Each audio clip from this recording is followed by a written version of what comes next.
अकोला जिले ने खरीफ सीजन के दौरान किसानों को मुआवजे के रूप में 127 करोड़ रुपए की मांग की थी।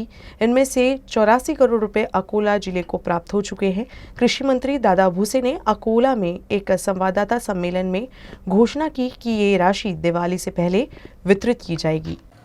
पंजाबराव देशमुख कृषि विश्वविद्यालय के दीक्षांत समारोह से पहले आयोजित कृषि विभाग की समीक्षा बैठक के बाद एक संवाददाता सम्मेलन में कृषि मंत्री दादा भूसे ने कहा कि जिले के 2 लाख किसानों ने प्रधानमंत्री फसल बीमा योजना के तहत बीमा का भुगतान किया है, जिसमें से 62,863 किसानों के मुआवजे की मांग की है। उन्होंने कहा कि बीमा कंपनियों को निर्देश दिया गया है कि दिवाली से पहले मुआवजा राशि किसानों के खातों में जमा करा दी जाए। प्रधानमंत्री फसल बीमा योजना में किसानों की तुलना में बीमा कंपनियों को ज्यादा फायदा हो रहा है। उन्होंने कहा कि महाराष्ट्र सरकार ने बीड पैटर्न को लागू करना चाहिए। बीड पैटर्न के लागू करने से बीमा कंपनियों को केवल 10% फायदा होगा। 4 दिवसापूर्वीच पहिला एक 15 दिवसापूर्वी 350 कोटी रुपयाचं इन्स्टॉलमेंट पहिले इन्स्टॉलमेंट देण्यात आलेलं होतं। दुसरं इन्स्टॉलमेंट 2800 कोटी रुपये 4 दिवसापूर्वीच ज्या 14 जिल्ह्यांचे प्रस्ताव तोपर्यंत आलेले होते सरकारकडे आणि त्या 14 जिल्ह्यांच्यासाठी 4 दिवसापूर्वीच 2800 कोटी रुपयाची तरतूद करण्यात आलेली आहे। जसे जसे पंचनामे जिल्हा पातळीवरनं विभागीय आयुक्तांच्या थ्रू सरकारकडे प्राप्त होतील ताबडतोबीने तो निधी त्या जिल्ह्याला वर्ग केला जाईल। नाही, मला वाटतं की तो केंद्र शासनाचा तो निर्णय आहे। कृषी विभाग आता महाराष्ट्र पातळीवर आम्ही जस्ट आता असं विचार करतो आहोत, कोरोना असेल अशा शेतकरी बांधवांना कि अकोला महानगर पालिका में हंगामे की परंपरा शुक्रवार की आम सभा में भी देखने को मिली। आम सभा में सत्ताधारी भाजपा के विरोध में विरोधी पक्ष एकजुट हो गया। शिवसेना और कांग्रेस नगर सेवकों ने अकोला महानगर पालिका में सत्ताधारी भाजपा पर शहर के अनाधिकृत यानी बिना मंजूरी के मोबाइल टावर को बढ़ावा देने का आरोप लगाते हुए आम सभा में हंगामा किया। इस मामले में विरोधियों ने जांच की मांग की है। वहीं हर बार की तरह हंगामे में विषय मंजूर करने की परंपरा भी भाजपा ने कायम रखी। इस पूरे हंगामे में भाजपा ने कई विषय मंजूर किए, जिसके बाद विपक्ष ने भाजपा पर तानाशाही का आरोप लगाया है। मागील 2 मीटिंगमध्ये जे ऑनलाईन पद्धती अकोला महानगरपालिकेची सभा सुरू होती, शिवसेना गटनेते माननीय राजेशभाऊ मिश्रा यांनी मागील या टावरच्या मुद्द्यावर अनेक वेळा संघर्ष करून त्यांनी त्याच्या भ्रष्टाचाराचे आरोप केले होते। अनेक त्यांना मुद्दे त्यांना उपस्थित केले होते। तोच विषय आज नेतृत्वामध्ये पास करण्यासाठी आला होता। म्हणून आम्ही माननीय माजी महापौर जीव अग्रवाल यांना रिक्वेस्ट केली की बा आम्ही मागच्या वेळेस जे आरोप केलेले आहेत त्याचं तुम्ही खंडन करा। मी जर त्याच्यासोबत भ्रष्टाचारामध्ये संबंधित नसा आणि माझा प्रश्न फक्त प्रशासनाला होता, कारण की टावरची जी मान्यता दिलेली आहे त्यांनी नागपूर आणि नाशिकच्या धर्तीवर, आणि माझं म्हणणं एवढंच होतं की त्यांना फक्त मला विचारायचं होतं की नागपूर आणि नाशिकच्या धर्तीवर जे आपण टावरचं हे केलं त्याचा नियम काय आहे। ज्या घरावर तुम्ही टावर लावणार आहे त्याचं भोगडा प्रमाणपत्र घेतलं आहे काय, त्या घराची मजबूती तेवढी आहे काय की तो टावर सांभाळू शकते, आजूबाजूला काही लोकांचा त्याला विरोध आहे काय, आणि आपल्या अकोला शहरात किती टावर आहेत, लिगल किती आहेत, अनलिगल किती आहेत, याने सरसकट सर्व लिगल करून त्यांना त्याच्याकडे पूर्ण भ्रष्टाचार करण्याचा प्रयत्न केला। म्हणून माझ्या आज महापौर साहेबांना विनंती होती, महापौर मॅडमना, की बा तुम्ही त्याच्यावर आम्हाला उत्तर द्या की याच्यात खरोखर भ्रष्टाचार झाला आहे किंवा नाही आहे। परंतु यांनी घाईघाईने सभा अटकून यांनी सिद्ध केलेलं आहे की या टावरमध्ये भ्रष्टाचार झालेला आहे, आणि या भ्रष्टाचारामध्ये सत्ताधारी महापौर, सत्ताधारी सर्व नगरसेवक हे सर्व संमिलित आहेत, प्रशासन संबंधित आहेत, आणि म्हणून मी त्या सभागृहामध्ये त्यांना भ्रष्टाचाराचे आरोप केले। अकोला जिला परिषद के सभापति पद के चुनाव में वंचित बहुजन आघाड़ी को झटका लगा है। शुक्रवार को 2 सभापति के लिए चुनाव हुआ, जिसमें से एक पर बच्चू कडू के प्रहार संगठन के उम्मीदवार स्फूर्ति गावंडे, जबकि दूसरे पर निर्दलीय उम्मीदवार सागर डोंगरदिवे निर्विरोध चुने गए हैं।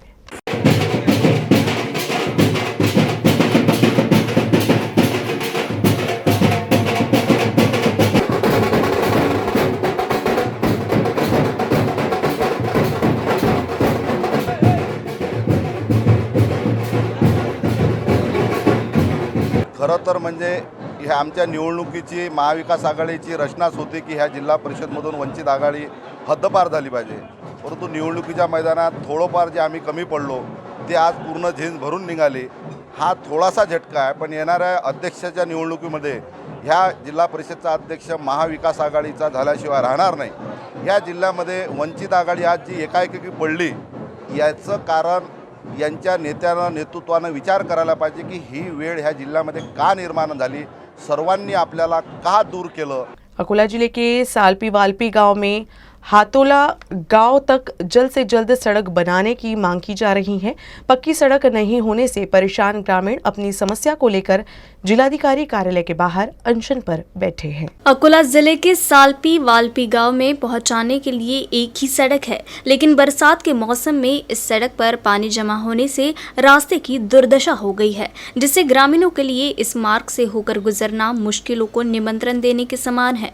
लेकिन मजबूरी ये है कि आने जाने के लिए दूसरा कोई रास्ता भी नहीं है। अब इस उबड़ खाबड़ रास्ते से आने जाने से ग्रामीणों को कंधे और कमर में दर्द की समस्या हो रही है। बड़े लोगों की तरह ही इस रास्ते से स्कूली बच्चों का चलना भी मुश्किल हो गया है। इस सड़क का काम जल्द पूरा करने की मांग करते हुए ग्रामीणों ने आंदोलन शुरू किया है। ग्रामीणों ने जिलाधिकारी, मुख्य कार्यकारी अधिकारी को निवेदन सौंपा, लेकिन इसके बाद भी काम आगे नहीं बढ़ा, जिसके बाद अब ग्रामीण अपने गांव तक सड़क बनाने की मांग करते हुए अनशन पर बैठे हैं। राज्य में गुटखा पर प्रतिबंध लगाया गया है, लेकिन इसके बावजूद अकोला जिले के बालापुर शहर में गुटखा की आवेश बिक्री शुरू है। शहर के पान ठेले और दुकानें में गुटखा की धड़ल्ले से बिक्री हो रही है, जिस पर अब नागरिकों ने ही सवाल उठाया है। कुछ महीने पहले बालापुर में गुटखा माफियाओं पर अधिकारियों ने बड़ी कार्रवाई की थी, जिसके बाद बालापुर में गुटखा की अवैध बिक्री बंद हो गई थी, लेकिन अब फिर से गुटखा माफिया सक्रिय होने लगे हैं। प्रतिबंध के बावजूद दुकान पान ठेले पर गुटखा की बिक्री शुरू हो गई है। शहर में कुछ दुकानदार चोरी छुपे तो कुछ दुकानदार खुलेआम गुटखा बेचते नजर आ रही हैं। गुटखा पर प्रतिबंध होने से इसकी कीमत भी अधिक वसूली की जाती है। जो गुटखा पुड़ी 5 रुपए में मिलती थी, वही पुड़ी 6 से 7 रुपए में खुलेआम बिक रही है, लेकिन इसके बाद भी नशा करने वाले गुटखा खरीदते हैं। अब सवाल ये निर्माण हो रहा है, आखिर अधिकारियों के नाक के नीचे से गुटखा माफिया बालापुर में गुटखा बिक्री कैसे कर रहे हैं। कड़ी पाबंदी के बावजूद बालापुर शहर और आसपास के ग्रामीण इलाके में ये गुटखा कैसे पहुंच रहा है। इन सब पर कार्रवाई क्यों नहीं हो रही। अगर इसी तरह से गुटखा की बिक्री होती रही तो गुटखा पर पाबंदी लगाने का मतलब ही क्या रह जाएगा। बुल्ढाना जिले के नांदुरा तहसील के खेरड़ा स्थित गावठाड़ में ड्रोन सर्वेक्षण के दौरान भूमि अभिलेख विभाग के एक कर्मचारी को नगर सेवक द्वारा गालियां देने का मामला सामने आया है। इस मामले के बाद भूमि अभिलेख कर्मचारियों ने ग्राम सेवक पर कार्रवाई की मांग की है। बुल्ढाना जिले में अब केंद्र और राज्य सरकार की योजना के तहत गावठाड़ का ड्रोन सर्वे शुरू था। नांदुरा तहसील के नीमगांव खेरड़ा क्षेत्र में गावठाड़ सर्वे शुरू था, तभी भूमि अभिलेख विभाग के भूमापक एमटी शिंदे ड्रोन सर्वे कर रहे थे। तभी वहां ग्राम सेवक प्रशांत जामोद आए और इस इलाके में जिला परिषद सदस्य आने के बाद रुके क्यों नहीं बोलते हुए गंदे शब्दों का प्रयोग किया। कर्मचारी माफी मांगने लगे, लेकिन ग्राम सेवक उनकी बेइज्जती करता रहा और कर्मचारियों पर राजनीतिक दबाव डालने की कोशिश करने लगा। इस मामले में भूमि अभिलेख के भूमापक एमडी शिंदे ने जिलाधिकारी को निवेदन देकर कार्रवाई की मांग की है। इस मामले का वीडियो यूसीएन के हाथ लगा है। भाऊ तुमच्या शिंदेला समजून सांगा जरा। शिंदे टीम लीडर तुमचा। अरे इथं सकाळी 7 वाजतापासून मी इथं थांबलेलो आहे। सकाळी 9:30ला इथं माझ्याकडून आला तर थांबला पण नाही, गाडी घेऊन सरळ निघून गेला पुढे। ठीक आहे, ऐकून घ्या, थांबा, मला ऐका पूर्ण। मी त्यानंतर ते मागे गेलो, रिक्वेस्ट केली, बाबा रे तर कर गाव, ते जिल्हा परिषदेला बाहेर जायचं, मी थांबून ठेवलं त्यांना। हा आला नाही, मला सांगते की ते डिसिजन घेतात। त्यांना विचारलं ते म्हणतात हे डिसिजन घेतात। आणि आता मी फक्त 10 मिनिट लेट झालो, मी त्यांच्या घरी घ्यायला गेलो त्यांना, एवढं त्यांनी फ्लाय केलं हे नाही। बस मग त्या जिल्हा परिषदेला बोलवलं मी त्यांना, त्यांचा अपमान नाही झाला का तो आता त्यांच्या हाताने फ्लाय करायचं होतं मला?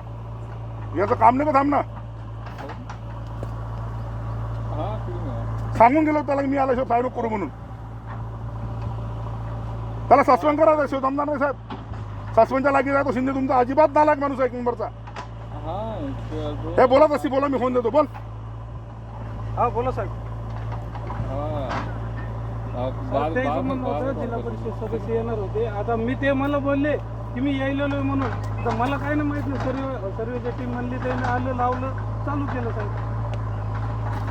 काय झालं ते म्हणले आमची वाट बघू सर थांबले नाही अरे सकाळी 7 वाजेपासून तुझ्या वाट बोलायलो पाहू ना आता राहिलो. सर, मी बोलायलो ना त्याच्याशी. हा. ए, जास्त आवेन बोलायचं जिल्हा परिषद मी क्षेत्रात. बोलायलो. फार सकाळी खाशीन तो. सात नाही बोलायचं अजिबात. अजिबात नाही त्याची नाही बोलायचं बेटा. सकाळी हो, 7 मी वाजे बोललो बोलतो बोलायचं काय बोला बोला ना सर. कर्मचारीची वाट पदाधिकारी व्हायला लागतं सांगाल साहेबाला 5-5 तास. मग मी कुठं साहेब मी चालूच केलं नाही ना. काय केलं काय चालू खोटं बोललो बोल खोटं बोलायला का तुम्ही चालू नाही केलं म्हणतो केलं चालू तू काय म्हणले माहिती का साहेब, सरपंच साहेब यायले 10 मिनिट इथले पण म्हणले ना यायलेत म्हणून मग तुम्ही अरे मी आले. बोललो तुझ्यासोबत मी सकाळी भेटायला गेलो तुला तुला दिसलो का मी इथं अक्कल नाही का तुला मी यांना समजलो ना तुला अक्कल नाही का मी इथं येतो म्हटलं मी येईपर्यंत वाट पाहिजे होती ना मी सकाळी 7 वाजता वाट पाहतो इथं मग तू 10 मिनिट वाट नाही बघू शकत नाही नालाय का मी म्हणायलो ना माफी मागायलो ना, म्हणलं साहेब तुमची माफी मागायलो ना, हे पण म्हणायलो ना त्याला ते रेसच व्हायले ना साहेब. कार्यपद्धती तुम्ही ठरवसान काय रे मी माफी मागायलो ना, आता सगळ्या समोर माफी मागायलो ना, जाहीर माफी मागायलो ना तुमची. सांगू माझ्याकडे इकडे साहेब काँग्रेसचे जिल्हा सदस्य आहेत ते मी त्यांना सकाळ 7 वाजता पण थांबून ठेवलाय आणि हा तुमचा नालायक कर्मचारी. अकोला जिले के सौंदला ग्राम पंचायत अंतर्गत रोजगार गारंटी योजना के तहत काम जल्द शुरू करने और मजदूरों को काम दिलाने के लिए बहुजन समाज संगठन के नेतृत्व में अकोला के जिलाधिकारी कार्यालय के बाहर आंदोलन किया गया।